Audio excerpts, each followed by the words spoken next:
Vamos a empezar, Señor, te damos gracias esta noche porque estamos aquí con bien. Queremos poner este mensaje en tus manos, pedir que tú nos guíes en esta enseñanza, Señor, reconociendo que sin ti, sin tu dirección, nada podemos hacer. Padre, ponemos en ti nuestra vida, nuestra mente, Señor, nuestras fuerzas, pidiendo que tú seas el que nos guíe, Padre. Danos fuerzas y concentración y entendimiento esta noche. Guíanos con tu Espíritu Santo, Señor, que seas únicamente tú, Padre, y nada más. Toda presencia ajena del Espíritu Santo de Dios, toda presión en nuestras vidas y en esta reunión la cancelamos en el nombre de Jesús y te pedimos que tú traigas completa libertad y nos enseñes esta noche tu palabra, Señor. En el nombre de Jesús te damos gracias porque así será.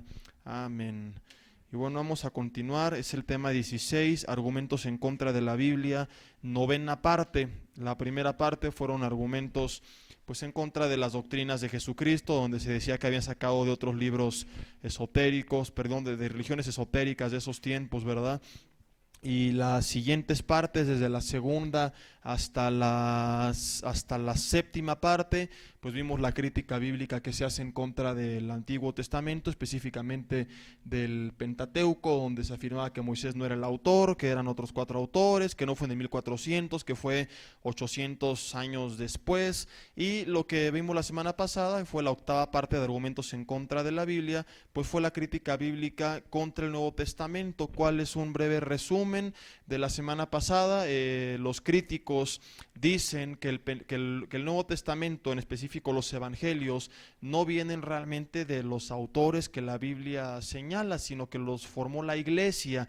Dicen que bueno, esto sí es cierto, ¿no? Los primeros 25 años después de que Cristo muere, no hubo un documento escrito, circuló únicamente algo llamado la tradición oral, las enseñanzas y la vida de Jesucristo de manera oral, ¿no? De manera hablada, predicada persona a persona, y como 25 años después se pasan por escrito. ¿Qué es lo que los críticos dicen? Que esos 25 años el Nuevo Testamento no circuló como lo tenemos, ni los evangelistas lo plasmaron así, sino que lo que había eran diferentes unidades, así les llaman ellos. Cada lección, cada enseñanza, cada parábola de Jesús, cada obra, cada dicho de su vida, eran diferentes unidades que la iglesia tenía. La iglesia de Éfeso tiene estas porciones y estas otras unidades que salían en cuanto a lo que se decía de Jesús. ¿Dónde salen estas unidades y por qué se preservan? Según los críticos, estas unidades se llevan a cabo, se crean para resolver problemas de la iglesia. Una iglesia tenía algún problema y entonces inventaban o alteraban, lo que los críticos dicen, un dicho o hecho de Jesús para resolver el problema. Oye, tenemos este conflicto, ay, pues ¿sabes qué? Jesús dijo. Oye, pasó esto, ah, mira, Jesús hizo. Y eran pues inventos, ¿no?, de la iglesia. Después pues se le pone un marco histórico, ficticio, donde se unen las diferentes unidades y entonces se forman los evangelios. Ellos concluyen esto, dado que durante 25 años no hubo la formulación de los evangelios y dado que los evangelios no presentan un orden cronológico, bueno, sí lo presentan, pero no en el sentido que nosotros a lo mejor esperaríamos de una biografía, ¿no? O sea, no está narrado como una biografía como tal año hizo esto y tal esto y el otro y de joven, sino que de repente como que se brinca de un lugar a otro, de una elección a otra, y por eso concluyen que son diferentes unidades que después se unieron. También argumentan ellos que no estaban interesados en darnos a conocer al Jesús histórico, únicamente les importaba pues usar sus enseñanzas, sus disque enseñanzas, porque según eran manipuladas, ¿no?, y alteradas por la iglesia para resolver problemas. Y la evidencia más grande, según ellos, pues es que no dejan la historia de Jesús, únicamente narran la semana de la pasión. Ya hablamos la semana pasada por qué fue eso, porque era lo más importante. Vimos cómo de su niñez y juventud y adolescencia, aunque la Biblia no lo narre, nos aclaró que fue educado por sus padres, tanto de chico como de joven como de adulto. Él siempre cumplió con toda la ley, y explicamos que tú, sabiendo cómo operaba la ley judía, puedes saber entonces cómo creció Jesús, aunque la Biblia no te lo narre. Los judíos lo sabían y por eso no tiene que especificarse: adolescente hizo esto y de joven el otro. De acuerdo a la ley, a cierta edad tenían que llevar a cabo ciertas cosas. Cuando tú sabes qué se tiene que hacer a cada edad, sabes entonces cómo creció Jesús. Vimos los argumentos de los críticos y ahora vamos a ver las respuestas que dan los teólogos a algunos argumentos de los críticos. Ya vimos la semana pasada algunas respuestas. Quienes no estuvieron pueden ver la hoja de la semana pasada, y vamos a continuar los demás viendo las respuestas que dan los teólogos, este escepticismo histórico, a esta crítica que se hace en contra de la persona de Jesucristo, sus enseñanzas, su vida y de los evangelios. En primer lugar, los discípulos tuvieron el propósito de escribir los evangelios. Aquí nos quedamos la semana pasada. 25 años después, pero lo escribieron. Entonces, declarar, que es lo que vimos la semana pasada, que los críticos argumentaban, que los discípulos y los primeros cristianos estaban esperando el fin del mundo y que no tenían interés en la historia, y por eso no hablan de la historicidad de Jesús y únicamente tenemos diferentes unidades aisladas, pues es completamente falso. Tal vez hubo un pequeño grupo que sí estaba esperando el fin del mundo, ¿verdad?, que no tenía interés en la historia, pero no fue la mayoría. No hay evidencia ni en la Biblia ni fuera de ella que lo demuestre. Siempre ha habido grupos así. Los testigos de Jehová, los mormones, llegaron a decir que Cristo venía en 1910 y luego cambiaron la fecha. Incluso disque cristianos como Harold Camping, que el 21 de mayo viene Cristo y ahora que el 21 de octubre, y siempre va a haber gente que esté esperando ya el fin del mundo. Hubo hace años atrás una generación que dejó de estudiar y dejó de trabajar y vendieron todo lo que tenían porque Cristo ya venía, y no fue así. Y siempre ha habido en todos los tiempos generaciones pues que se vayan a este extremo, ¿no? Pero no hay en esos tiempos una evidencia en la Biblia o fuera de ella que nos demuestre que esto creía la primera iglesia. Ellos sabían que los últimos tiempos, el día y la hora, Jesús mismo se los dijo, Mateo 24:7, ni aún el Padre, más bien solamente el Padre que está en los cielos la sabe, ¿no? Yo iba a predicar herejías, ni aún los ángeles, sino solamente el Padre que está en los cielos la sabe. Entonces, esto no sucedió con todos. Si realmente todos creyeran que Cristo no venía y no tuvieran interés en la historia, pues no tendríamos ningún evangelio de ninguna especie, simplemente, ¿no? Entonces, el hecho de que tengamos los evangelios es muestra de que sí estaban interesados en dejarnos un registro histórico. Como la semana pasada vimos, tenemos todo el libro de los Hechos, que es únicamente por historia de la primera iglesia, y esto nos muestra que sí estaban interesados en la historia, en dejar un registro histórico. No es cierto que había diferentes unidades que de repente unieron ideas en los evangelios. No, señor, los primeros cristianos sabían que Cristo venía, pero no sabían cuándo, y sí estaban interesados en historia. La muestra más grande es que dejan los evangelios y dejan el libro de los Hechos. En segundo lugar, aunque su objetivo haya sido más didáctico que histórico, su objetivo en los evangelios pues es más dejar las enseñanzas, las lecciones de Jesús, sus parábolas, sus obras, sus vidas de manera práctica, de manera que nos pueda servir. No está histórico como los críticos esperarían, a lo mejor una biografía como tal. Eso no destruye ni pervierte el contenido, ni tampoco lo convierte en falso. Déjame explicarme mejor. No por aparentar no ser histórico se convierte en falso, no por tener el orden que los críticos esperarían y por venir aparentemente en unidades que no es así, ¿verdad? Y explicamos por qué no hay este orden, niño, joven, adolescente, adulto, papá. Y porque únicamente hay una continuidad en la semana de la pasión, y explicamos por qué fue eso. Pero aunque hubiera estas diferentes unidades, aunque fuera cierto que circularon y de repente las plasmaron en la Biblia, no hay argumento ni evidencia alguna para demostrar que esas unidades fueron falsas. Por ejemplo, alguien se pone a escribir hoy diferentes características de nosotros, se pone a elaborar estas diferentes unidades, ¿no? Como le llaman los críticos, las unidades de la vida, de los dichos, de las parábolas de Jesucristo. No por venir separadas se convierten en falsas. Imaginemos, pongo a mí de ejemplo, dado que no conozco muchos de los hechos de ustedes, pero alguien se pone a escribir de Jesse, por ejemplo, hoy en el 2011, ¿no? Jesse daba el martes un estudio en Vida Nueva y el jueves daba uno en Comfort. Jesse se casó con Abigail a tal edad, y de repente otra unidad por aquí que dice Jesse le gustaba X deporte, Jesse le gustaba X comida, Jesse era un hombre de bien, y la muestra más grande es que él iba a la América, por ejemplo. Otra unidad, no totalmente cierta. Te pregunto dos cosas. En primer lugar, ¿es una biografía como tal? No. Ahora, por no serlo, ¿la información se convierte en falsa? Estamos de acuerdo que puedes tener diferentes pensamientos, afirmaciones, y no por no tener un hilo se convierten en falsas. Y es lo que los críticos hacen con Jesús. Como no hay un hilo, es falso. Son diferentes unidades que después se unieron y se hizo un marco ficticio que se inventó. No, señor. Tú puedes a lo mejor demostrar que no hay una continuidad como le esperabas, ¿verdad? Pero no puedes demostrar que esas diferentes unidades son falsas. No lo son, fueron escritos por los evangelistas. Pero aunque fueran diferentes unidades que circularon en la iglesia y que después plasmaron en los evangelios, no hay una evidencia, un argumento que tengan ellos para decir, ok, la unidad es falsa. No hay una forma de comprobar esto. podría, como ellos dicen, ¿no?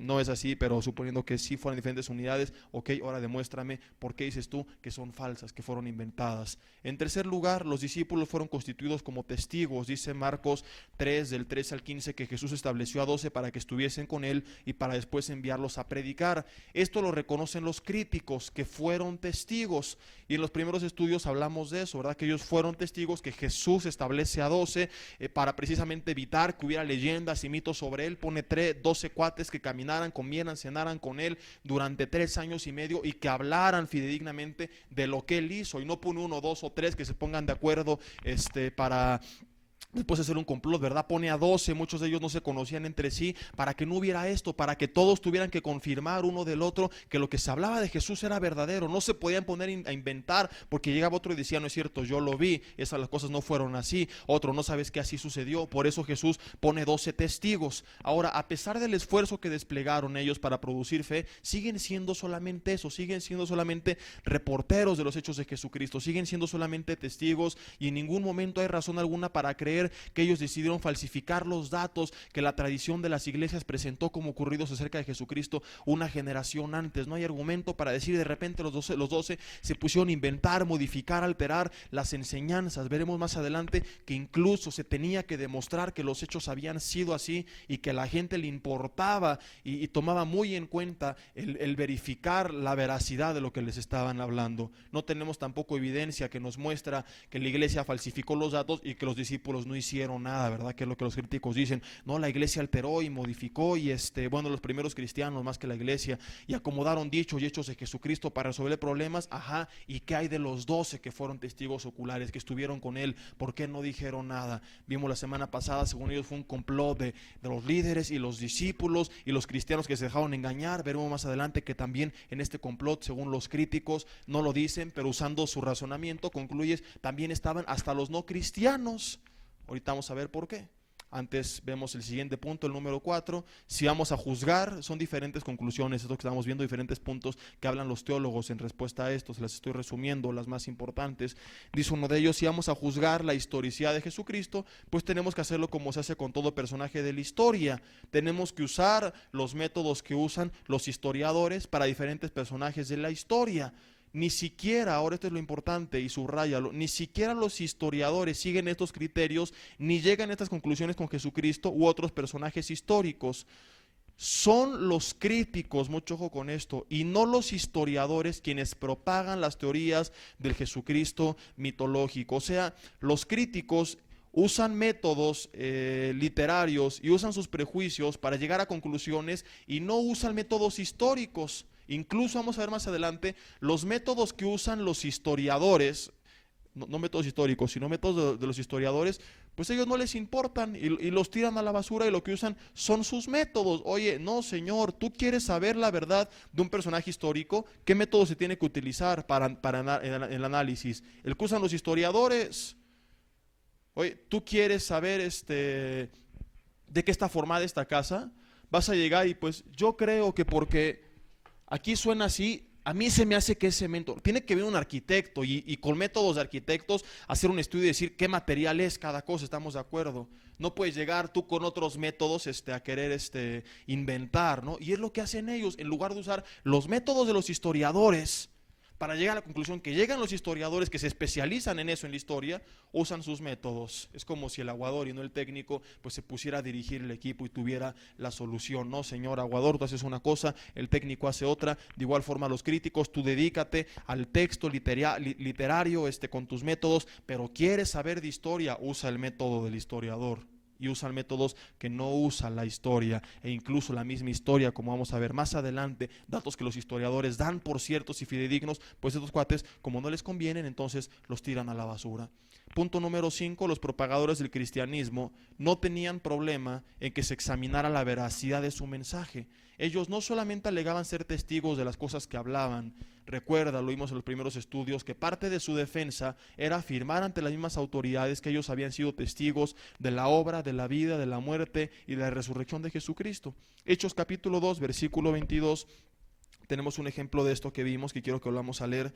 Hechos 2, versículo 22, dice el apóstol: varones israelitas, oíd estas palabras. Jesús Nazareno, varón aprobado por Dios entre vosotros. Dice, con las maravillas, prodigios y señales que Dios hizo entre vosotros por medio de él, como vosotros mismos, ¿qué les dice? Sabéis. Lo que él les dice es, no se hagan patos con lo que les estoy diciendo, que ustedes también lo vieron. O sea, no era algo que él se puso a inventar. Parte de su defensa era argumentar que ellos lo habían visto. Otro ejemplo, Hechos capítulo 26, versículo 22. Pablo en su defensa, cuando es llevado ante las autoridades, dice Hechos 26, versículo 22, dice, pero habiendo obtenido auxilio de Dios, persevero hasta el día de hoy, dando testimonio a pequeños y a grandes, no diciendo nada fuera de las cosas que los profetas y Moisés dijeron que habían de suceder. ¿De qué empieza a hablar? Versículo 23, ¿cuáles son las cosas que le empieza a hablar? ¿A qué se refiere? Que el Cristo había de padecer y ser el primero de la resurrección de los muertos para anunciar luz al pueblo y a los gentiles. Diciendo él estas cosas en su defensa, ¿de qué cosas está hablando? De la muerte y resurrección de Cristo. En su defensa, Festo a gran voz dijo, estás loco, Pablo, las muchas letras te vuelven loco. Mas él dijo, no estoy loco, excelentísimo Festo, sino que hablo con palabras de verdad y de cordura, pues el rey sabe estas cosas. ¿De qué cosas estamos hablando? Parte de su defensa es decir, el rey lo vio, primera ocasión. Segunda, dice, delante de quien hablo con toda confianza, porque no pienso que ignora nada de esto, segunda ocasión. Y tercera, dice, pues no se ha hecho esto en algún rincón. O sea, Pablo dice, el rey lo sabe porque todos lo vieron. Y la evidencia más grande de que esto es así, es que toda la evidencia externa, como ya vimos, confirma lo que los apóstoles predicaban. ¿Se acuerdan que vimos un estudio entero donde un poquito pesado, pero fue interesante, donde vimos diferentes autores fuera de la Biblia, incluso perseguidores de Cristo que hablaban, hay un hombre que se llama Jesús y ya lo crucificamos y ahora dicen que resucitó y los cristianos están locos y lo siguen y creen que resucitó y le consideran como Dios y se reúnen a alabarle tal día de la semana y adorarle? ¿Se acuerdan de todo eso? Entonces la evidencia externa nos muestra que era algo que la gente conocía. Y hablamos en uno de los primeros estudios esto, que si ocurre un hecho que es importante, la muestra de que es verdadero es que van a hablar diferentes fuentes de él. Ocurre una gran noticia y te lo dice una persona nada más y nunca más te enteras de esa gran noticia y dices, tal vez esa gran noticia pues es un mito. Pero cuando tú prendes diferentes noticieros que no tienen que ver entre sí y ves diferentes diarios y revistas y hablan del mismo evento, diferentes fuentes con las mismas características, dices, el evento tiene que ser real. Y dijimos, algo que sucedió públicamente. Jesús, como dice Pablo, no murió en un rincón, murió en la cima de una montaña, en una cruz entre dos criminales, insultado, y había gente y había soldados y discípulos ahí que lo vieron. Antes fue juzgado frente a todo el pueblo que exclamó, crucifíquenlo, crucifíquenlo. La gente lo sabía y por eso lo narra la Biblia. Y lo narran fuentes fuera de la Biblia. Al menos hay evidencia externa que hable de su muerte y de la creencia en su resurrección. No hay una fuente que tenga un video de Cristo resucitado, ¿verdad? Pero sí se habla de que Él murió y de que los primeros cristianos creían que ese hombre había resucitado. Esto nos muestra que muchos lo sabían, si no nadie hablaría de eso. Pues sí, fue algo que las iglesias hicieron así, ¿verdad? En chiquito, pero no es así. Fue algo que sucedió en público. Eran hechos, es a lo que voy, que podrían ser escudriñados, no un invento, como dicen los críticos, no un grupo de personas que acomodó lo que quiso a su conveniencia. Y si así fueron los primeros cristianos, dirían, oye, ¿por qué Pablo dice que esto ocurrió en público? ¿Y por qué en Hechos el apóstol dice que todos lo saben cuando no es así? Nadie lo sabe. No, Señor, no era algo en corto, era algo que se había hecho público, era algo que toda la gente sabía. Y la muestra más grande, gracias a Dios, es que fuera de la Biblia, como ya hablamos, hay más de 20 autores, algunos ni siquiera seguidores de Cristo, al contrario, detractores del cristianismo, que hablaban de estos hechos. Los primeros propagadores del cristianismo no tenían problema con que se examinara la veracidad de su mensaje. Número 6, podemos creer, eso es bien importante y va de la mano con el 5, podemos creer que los convertidos aceptaron esta nueva fe que tanto les demandó, que dieron su vida por él, que muchos fueron crucificados, apedreados, blasfemados, sobre la sola base de sesiones, de chismes en una iglesia en las cuales, según los críticos, inventaron los predicadores hechos convincentes y dichos de Jesucristo que nunca dijo ni llevó a cabo. Y de estos mitos e invenciones la gente fue tan impactada que daba su vida por él. Por supuesto que no. Se ha demostrado que en esos tiempos a la gente le importaba saber si las cosas que les enseñaban realmente habían ocurrido así, y era una pregunta muy importante en esos tiempos. ¿Realmente esto ocurrió así? Y la gente conocía entre hecho y ficción. Los autores sabían que no podían inventar historias de personajes o de hechos de un pasado reciente. Por ejemplo, alguien se ponía a hablar de algo de 200 años atrás, pues se tomaba como leyenda, ¿verdad? Porque ni estuviste ahí. Pero si alguien hablaba de algo de hace pocos años atrás, tenía que ser muy preciso en sus datos, porque había gente que había vivido en ese momento, que también había sido testigo, y si él mentía lo desenmascaraban. No podía ponerse a inventar. Y tenemos ejemplos como Josefo, quien acusa a Justo de haber retenido la publicación de su historia hasta que ya no había testigos disponibles. Justo se espera a que murieran todos los que estuvieron ahí, y entonces saca su historia. Y entonces Josefo le dice, oye, parafraseando, ¿por qué te esperaste hasta que todos murieran? Si era verdad lo que estás diciendo, pues ¿cuál es el problema de decirlo en frente de aquellos que también estuvieron ahí? Eso era muy importante para la gente en esos tiempos. Hoy tenemos videos, tenemos fotos que nos muestra, ¿verdad?, que algo es verdad o no es verdad. Hoy que atacó un tiburón en Cancún, métete a YouTube y lo ves, ay, sí es cierto, ¿no? Que hubo un tsunami no sé cuántos metros, y métete y a ver si es cierto, ¿no? Oye, que la América va a ser campeón este año, espérate nada más a que pase el video metiéndole 3 goles al Toluca, 4 a los Pumas, 6 a las Chivas, y vas a ver, el video hoy, la foto te muestra que eso es verdad. En ese entonces no había videos, no había fotos.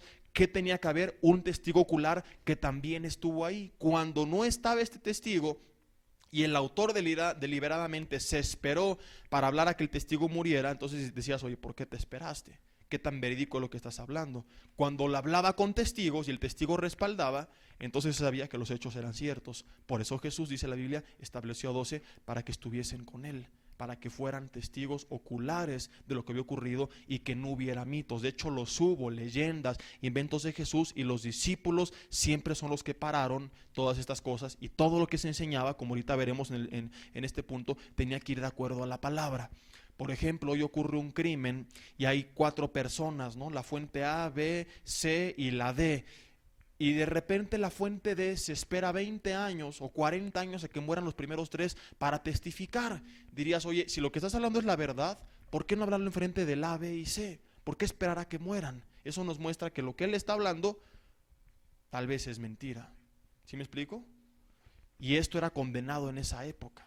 El que alguien hablara mentira, el que no hablara con presencia de testigos oculares, era condenado. Luciano, fíjate esto, tantos autores que tienen registros de diferentes hechos: Luciano, Dionisio, Polibio, Éforo, Cicerón, Josefo y Tácito, que feos nombres, pero así se llamaban, y hoy nos sirven estos hombres. Censuraron en esa época a hombres que eran inexactos o falsos en sus relatos.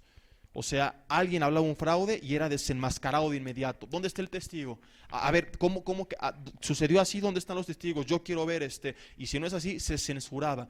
A lo que voy es que si los autores del Nuevo Testamento hubieran cometido un fraude, de repente se les ocurrió modificar, alterar, inventar enseñanzas. Ay, tengo este problema, híjole, pues Jesús dijo esto, y de repente esto, pues Jesús hizo el otro. Se les hubiera acusado de falsedad. Y hoy tendríamos, como tenemos con otros autores, como el caso de Josefo con Justo, hoy tendríamos también evidencia externa con registros históricos que lo narraran. Que un grupo de cristianos dice que Jesús murió en una cruz y que todo el mundo lo vio. ¿De qué están hablando? Nadie lo vio. ¿Sí me explico? Se desenmascararía públicamente cosas como esas si no fueran ciertas, como se desenmascararon otros hechos que no eran ciertos. Hoy están inventando esto, a ver, ¿quién lo vio? Pero casualmente, entre comillas, como ya vimos, toda la evidencia externa concuerda con lo narrado en la Biblia. Entonces, según los críticos, aunque no lo dicen, es su conclusión usando la lógica, en ese complot, pues hubo cristianos y no cristianos. Los cristianos que inventaron, los que se dejaron engañar, los discípulos que vieron y no dijeron nada, y también los no cristianos, que viendo que inventaban tampoco desenmascararon, y aún al contrario, se pusieron a decir, no, sí es cierto, quemó una cruz, y lo siguen como Dios y le alaban tal cual lo dice la Biblia, como ya vimos en otro estudio. No es así. La gente, hay que entender esto, en esa época estaba preocupada por distinguir cuáles informes eran ciertos, tanto en el periodo de la transmisión oral, esos 25 años que se predicó la palabra, la gente está preocupada por saber qué tan cierto era eso, y también cuando se escribió, o sea, no eran tontos. Los críticos creen que todo mundo antes de ellos estaban tontos, ¿se acuerdan? No, Moisés no escribió el Pentateuco porque tiene una ley moral muy avanzada para la época. No, en esos tiempos ni sabían escribir, y la arqueología, gracias a Dios, después demuestra que estaban equivocados los críticos y que la Biblia tenía razón. Pero al pobre Moy de menso no lo bajaron, ¿verdad? Era muy avanzada la ley moral, era muy avanzado el conocimiento que él tenía, era muy avanzada la escritura. No, Moisés no era tonto, y los primeros cristianos tampoco eran tontos, como para que llegaran y, oye, Jesús dijo esto, Jesús lo dijo, no, eso lo haces un niño, ¿no? Le inventas, entonces te truenan los dedos, te van a quedar chuecos, te los deja de tronar, y creo que ni es cierto, ¿no? Si duermes tarde, se te va a aparecer el coco. A mi sobrino hace como un año se quería bajar al Oxxo, estábamos en Acapulco con mi familia, y no lo querían dejar bajar. No, es que si tú te bajas, el policía te va a agarrar, el que está ahí, porque creo que algo así era. Le dijeron que tenía que comer, y si no comía el policía se lo llevaba. Un rollo así. El caso es que obedeció porque creyó que el policía se lo iba a llevar, ¿verdad? Se creen todo, y es lo que dicen de los cristianos. Había un problema, y entonces les inventaban algo de Jesús y se lo creían. No es cierto eso. Los primeros cristianos buscaban que toda información recibida tuviera que venir de un testigo fidedigno. Por eso, como vimos en los primeros estudios, en las primeras partes, para que un libro, un documento, se incluyera en el canon, fuera considerado como inspirado por Dios, ¿se acuerdan qué tenía que tener? Autoría o aprobación apostólica. O lo escribió uno de los testigos, o el testigo respalda a alguien, le enseñó lo que él vio, y entonces el otro escribió, o no viene de parte de Dios. No es de que cualquier cosa que les inventaban la creían. Sí es cierto, Jesús hizo esto, lo otro. No, Señor, tenía que ser información fidedigna de los testigos. Y esto tumba el argumento de que cada quien a su conveniencia le acomodó para resolver problemas, porque esto era rechazado. Hubo gente que empezó a hablar cosas falsas de Cristo y eran rechazadas. En el periodo de la transmisión oral hubo un falso evangelio y era rechazado. Pablo en Gálatas 1, versículos 6 y 8 dice: estoy maravillado, a los Gálatas les dice, de que tan pronto os habéis alejado de aquel que os llamó por su gracia para seguir un evangelio diferente. Dice, no que hay otro evangelio diferente, sino que hay algunos que os perturban y quieren pervertir el evangelio de Cristo. Había gente que lo quería alterar, que quería hacer lo que los críticos dicen que se hizo, ¿verdad? Que las enseñanzas las cambiaban y alteraban. Y Pablo mismo dice: mas si aún nosotros o algún ángel del cielo les anuncia un evangelio diferente al que os hemos predicado, escuchas algo que Jesús dijo, que Jesús hizo, y no va conforme a lo que has oído estos 25 años, que los testigos dijeron, lo que está escrito en los evangelios, dice, el tal sea anatema. Entonces, si fuera como los críticos dicen, Pablo y el resto de los autores hubieran dejado que cada quien acomodara las cosas a su conveniencia, a como a la iglesia mejor le convenía para el crecimiento, que es lo que dicen los críticos. Lo que buscaban era expandir la iglesia y que creciera, resolver problemas, y de ahí sacaron, hicieron, lo hubieran hecho, como se hace hoy, ¿no? Vamos a predicar pura prosperidad. Vamos a cantar, no canten aleluya, ni la sangre de Cristo, porque eso ya no suena y no se vende. Es lo que hacen muchos. Hay canciones que cristianas, y le está cantando al novio o al amante, pero a Dios no, y no menciona la palabra Dios. Es lo que se hace hoy. No hables del pecado, predicadores entre comillas. Un predicador habla la verdad, lo que suena bonito y lo que no suena bonito, como lo hacía Pablo y lo hacía Jesús y lo hacía Juan, dan grandes sermones de ánimo, y los profetas y los apóstoles, pero también exhortaban cuando se requería, ¿verdad? Y hoy muchos, no, nosotros no tenemos que exhortar, no, nosotros nada más lo bonito, y acomodan a lo que haga crecer la iglesia. Los primeros cristianos, y la muestra son los evangelios, no lo hicieron, sino al contrario. Muchas veces te encuentras con exhortaciones, con reprensiones, donde se les dice cómo tenían que ser las cosas, cómo tenían que ser las cosas. Jamás en la Biblia hay relatos que se acomoden para el crecimiento de la iglesia.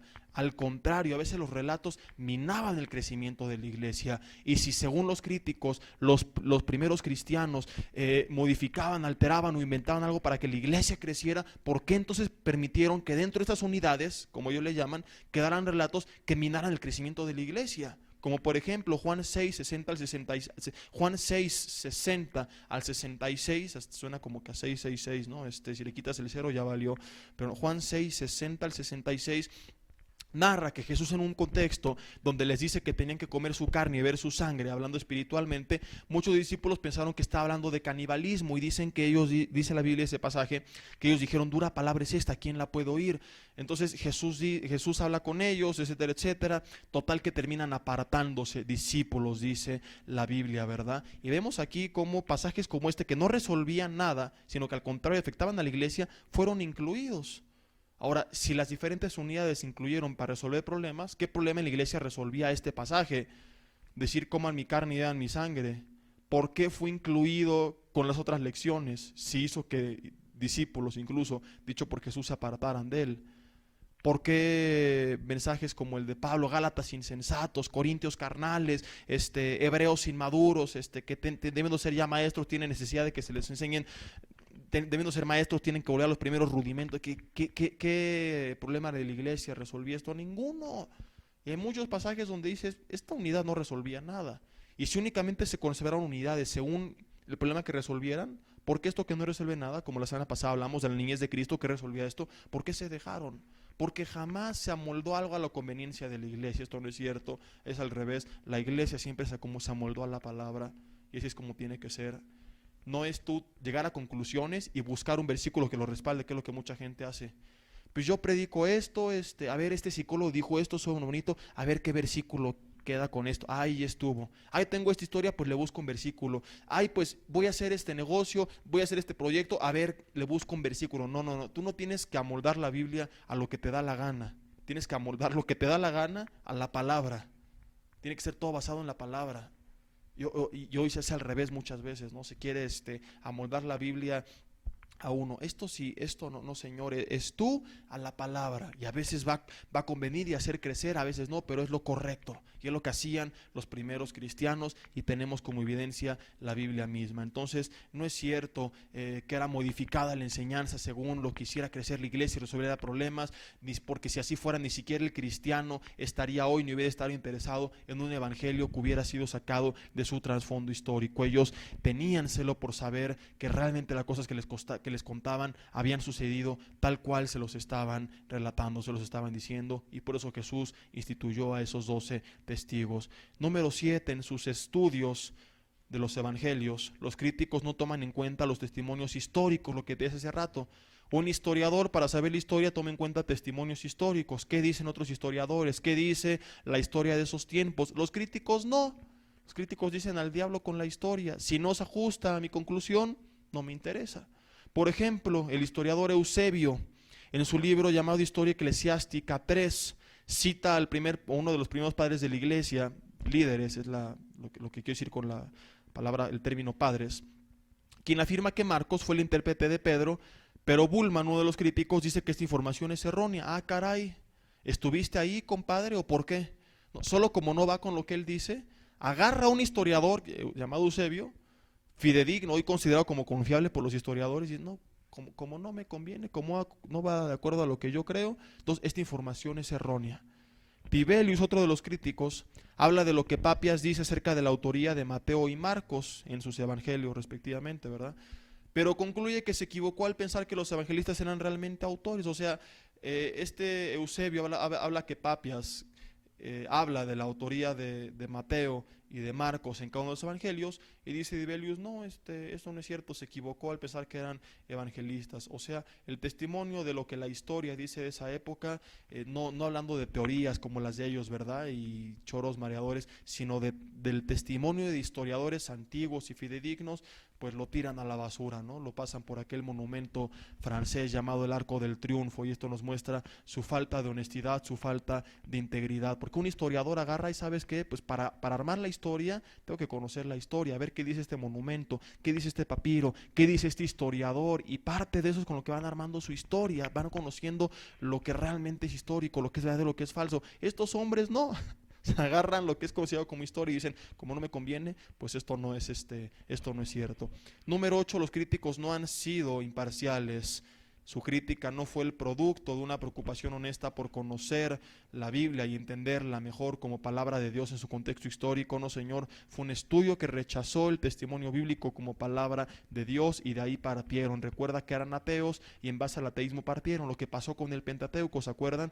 La gente tenía una forma de pensar evolucionista, decían, como Dios no existe, toda civilización empezó con el fetichismo y luego pasó al politeísmo y así diferentes procesos hasta llegar al monoteísmo. Entonces el Pentateuco tiene que venir de una fecha más antigua porque en esos tiempos estaban en el politeísmo todavía y no puede ser caer en el monoteísmo porque esto no es real, esto es un proceso evolutivo del ser humano y en base a esto empezaron a investigar, ¿se acuerdan o no? Y empezaron a sacar conclusiones en base ya a un prejuicio que tenían. Empezaron a buscar evidencia. No es de que leyeron la evidencia y dijeron, caray, pues esta es la conclusión. No, ya tenían su conclusión basada en sus prejuicios, sus razonamientos.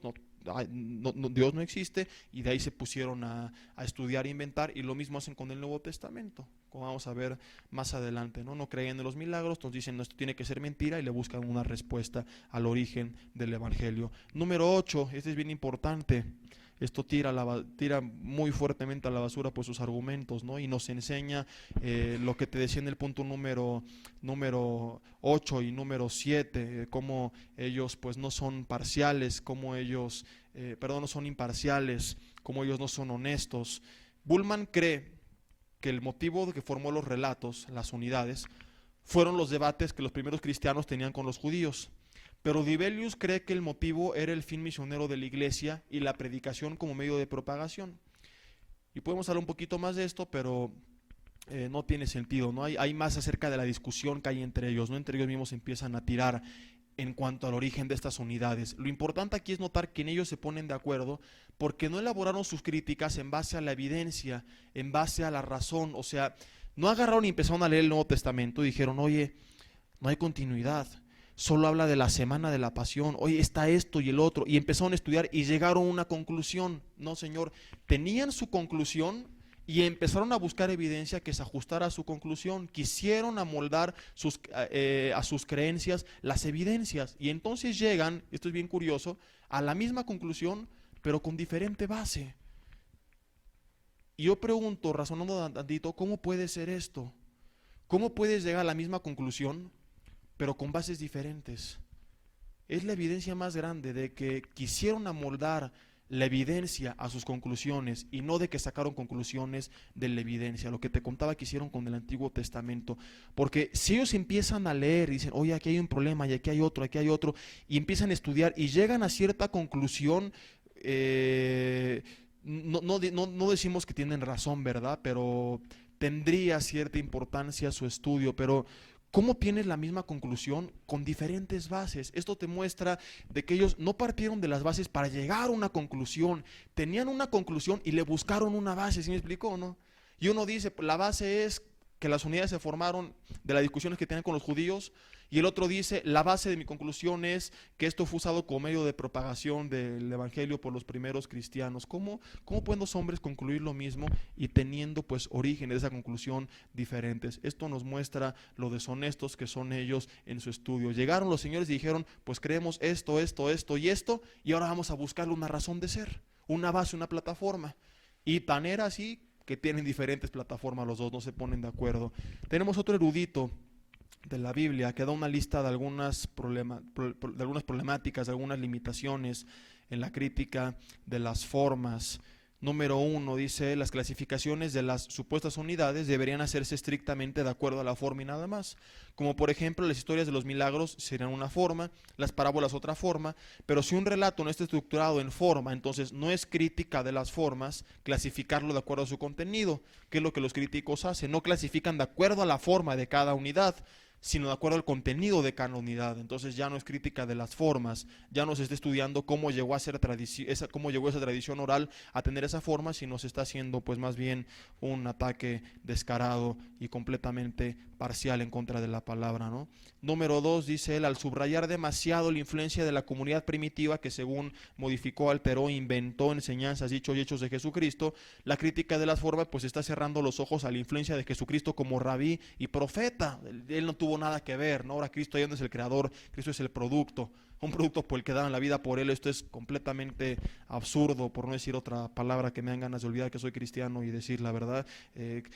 ¿Cómo tú lo creaste y luego das la vida por él? No están tan pero mega marihuanos entonces estaban en ese entonces todos, ¿no? Y los no cristianos se pueden respaldarlos todavía. Y bueno, dice este erudito en el segundo punto, que cierran los ojos a la influencia de Jesús como rabí profeta y convierten a la comunidad en un cuerpo creativo que empezó a inventar y el marco ficticio.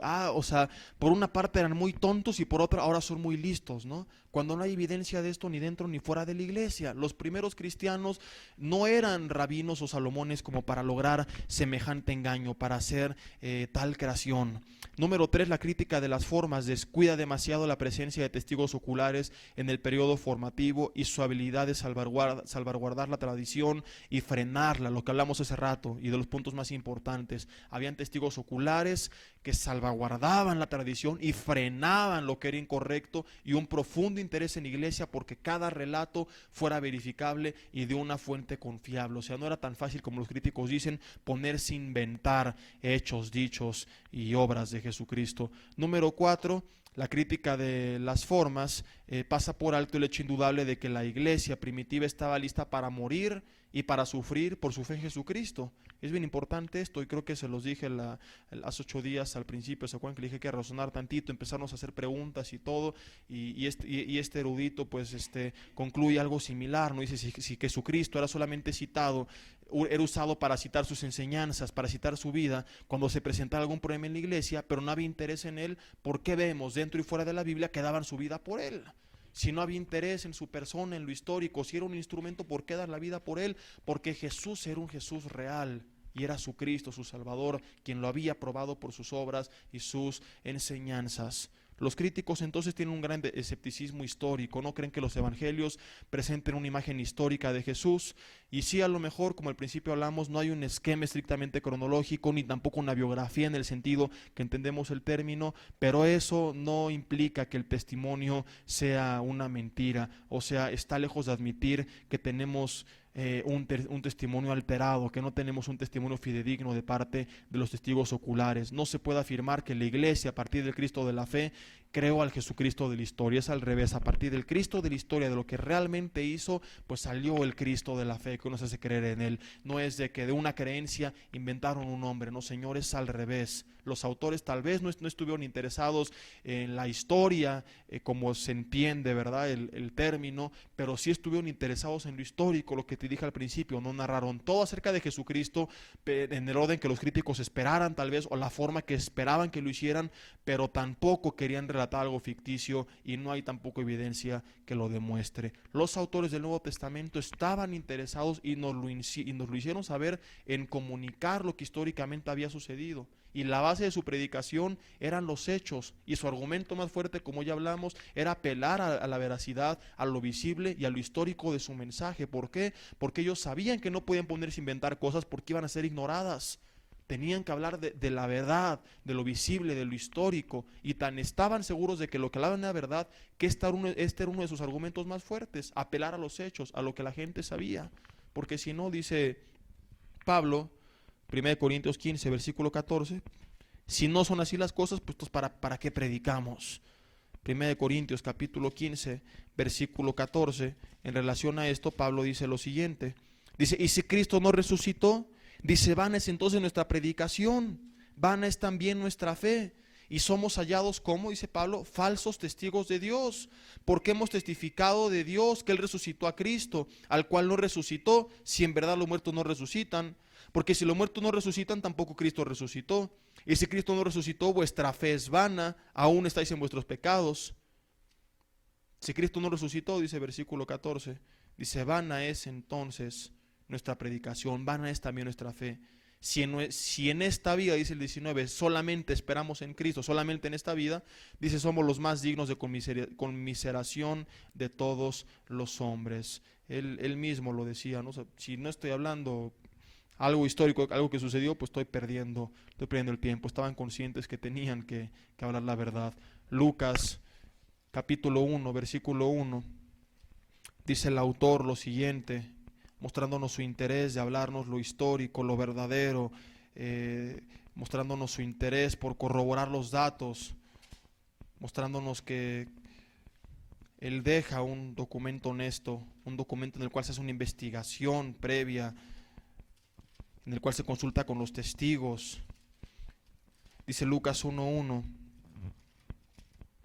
puesto que ya muchos han tratado de poner en orden la historia de las cosas que entre nosotros han sido ciertísimas, dice, tal como nos enseñaron, versículo 2, los que desde el principio lo vieron con sus propios ojos y fueron ministros de la palabra, me ha parecido también a mí, después de haber investigado con diligencia todas las cosas desde su origen, escribiéndotelas por orden, oh excelentísimo Teófilo, para que conozcas bien la verdad de las cosas en las cuales has sido instruido. Construir un Cristo de la fe que ignora la vida histórica de Jesús en la tierra, pues es negar que Jesús se hizo carne. Y primera de Juan, capítulo 4, versículo 3, dice el apóstol que si alguien, primera de Juan, capítulo 4, versículo 3, dice, todo espíritu, toda persona que no confiesa que Jesucristo ha venido en carne, no es de Dios.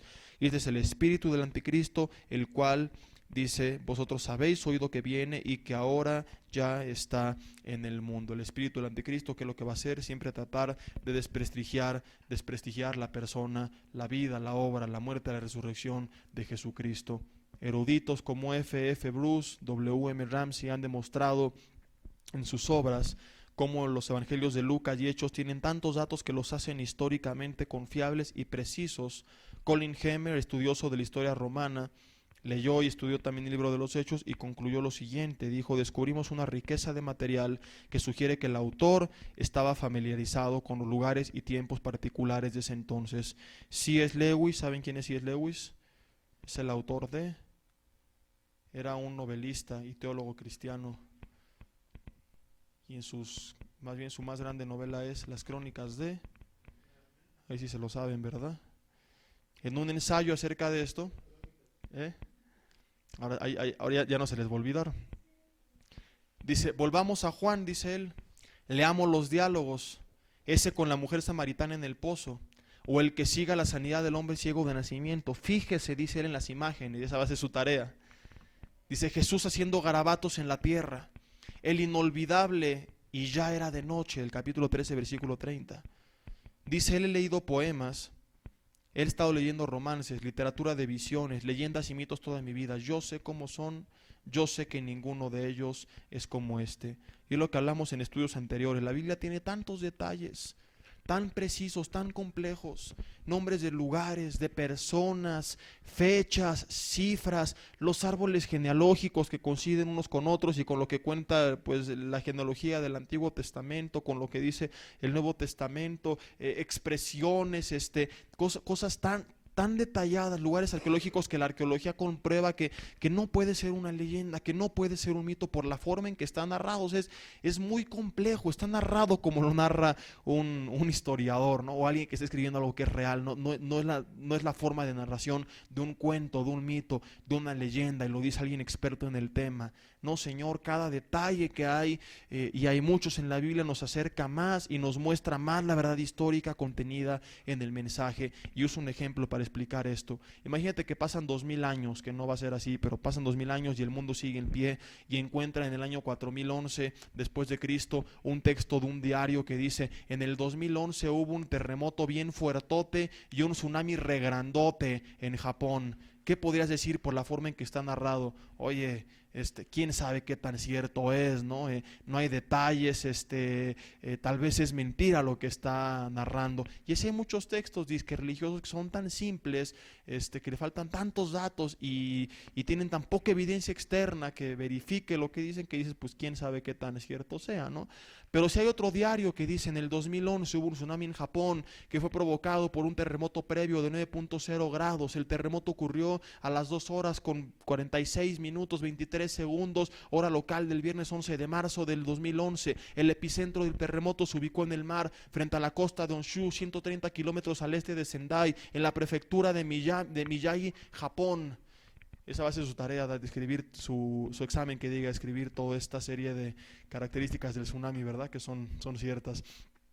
y hubo tantos muertos y se perdieron tantos millones de dólares y fueron afectadas tal y tal y tal y tal región, y abajo de repente también testimonios de personas, ¿no? Oh cielo, sí, yo estuve ahí, la obra era muy grandota, y, dirías tantos detalles, y la forma que está narrado pues hablan de la seriedad del mensaje, estamos de acuerdo, y muy posiblemente de la verdad del contenido. No puede esta forma de narración comprobar la verdad del contenido, pero sí te muestra que algo serio ya es. Ahora tienes ya un elemento que dices posiblemente sea cierto, pero queda en duda, ¿no? Pero la forma que está narrado te habla de que es algo serio. Encuentras al poco tiempo otros escritos de otros diarios, de otros autores, no del mismo diario, sino otro, de otro país, incluso eran competencia entre ellos, y hablan del mismo evento, y narra y describe las mismas características que dices. Entonces, la primera fuente tenía razón, porque ya hay 2, 3, 4, 5 que ni se conocían y que hablan de lo mismo, con los mismos datos, por lo tanto esto es históricamente confiable. Lo mismo es con la Biblia, como ya explicamos, y ahora con la persona de Jesucristo. Hay tantos detalles tan precisos que únicamente pudieron ser puestos por alguien que estuvo ahí. Tú te pones a hacer un cuento y no vas a entrar a tanto detalle, pero cuando estás en un lugar y fuiste testigo ocular, narras detalles.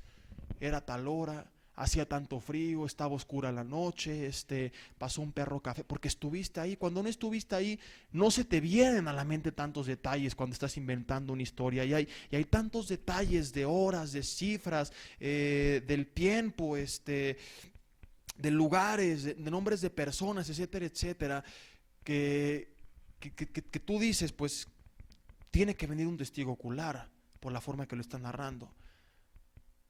Ahora, cuando todo eso pasa el tiempo y te encuentras que hay más de 20 autores que hablan de lo mismo y que eran competencia, algunos no cristianos, que se quejaban de ese hombre que adoraban como Dios llamado Cristo, que no entendían por qué si ya lo habían matado lo seguían siguiendo y lo seguían adorando.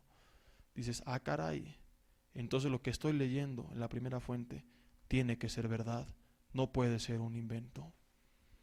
Al haber tantos detalles en la Biblia y documentos fuera de la Biblia que corroboran muchas narraciones de la Biblia, pues tú vienes a saber que Jesús no es un invento, no es sus enseñanzas, su vida, sus obras, no fueron acomodadas, inventadas o modificadas por la primera iglesia.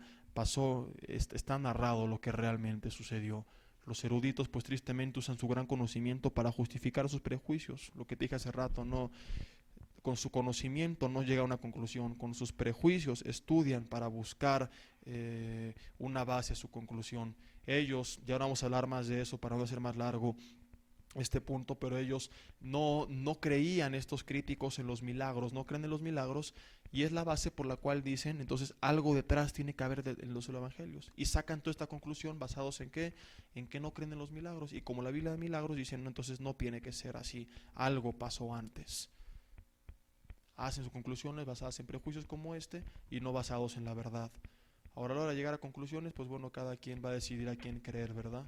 Y hoy tú y yo decidimos a quién creer, al filósofo erudito con prejuicios que vive siglos después de que vivió aquel hombre llamado Jesucristo, que caminó en esta tierra, o creerle a aquellos que caminaron y murieron por él en los tiempos en que él vivió, y que tan estaban seguros de lo que predicaban y decían que habían visto, que la muestra más grande, dentro y fuera de la Biblia lo ves, es que dieron su vida por él. Jesús estuvo hace 2000 años en esta tierra. Años antes, Daniel capítulo 4 narra que avientan a 3 hombres injustamente a un horno por no querer honrar a otro Dios que no fuera el Dios de la Biblia. Y en ese horno, dice el versículo 25, con esos términos, se encuentran con un cuarto hombre, que el rey ve y dice, hay un cuarto hombre y su semejanza es como hijo de los dioses. Se paseaban libremente los 4, fueron intactos, no se tocó uno solo de sus cabellos, entraron y salieron como si nada. El cuarto hombre también se pasaba. ¿Qué nos enseña esto? La cuarta persona, Jesucristo, el Hijo de Dios, puede estar dentro del horno de fuego, lo van a criticar y perseguir y atacar, sacar libros, revistas, películas, religiones, sectas que lo quieran quemar, pero Jesucristo jamás va a recibir algún daño. Jesús va a jamás recibir algún daño, y dijo el profeta Isaías, se seca la hierba, se marchita la flor, mas este libro, la palabra de Dios nuestro, permanece para siempre. Han salido ataques y ataques y ataques en contra de la Biblia, sigue de pie, porque como hemos visto y seguiremos viendo, no hay ninguno que realmente tenga un peso, un fundamento o una evidencia que la pueda destruir. Vamos a seguir la siguiente semana con contradicciones bíblicas para cerrar este módulo, después con las profecías bíblicas cumplidas no solamente en la Biblia, sino fuera de la Biblia. Y ahí sí está bueno. Oye, si la Biblia lo dice, si la Biblia lo profetiza, pues qué fácil. Pero si la Biblia lo dice y lo cumple, no lo profetiza, lo profetiza la Biblia y lo cumple la historia, tú lo ves con tus ojos, caray, pues ahí sí fue un mega complot, ¿verdad? También hasta Dios estuvo ahí, van a tener que reconocer que hay Dios. Vamos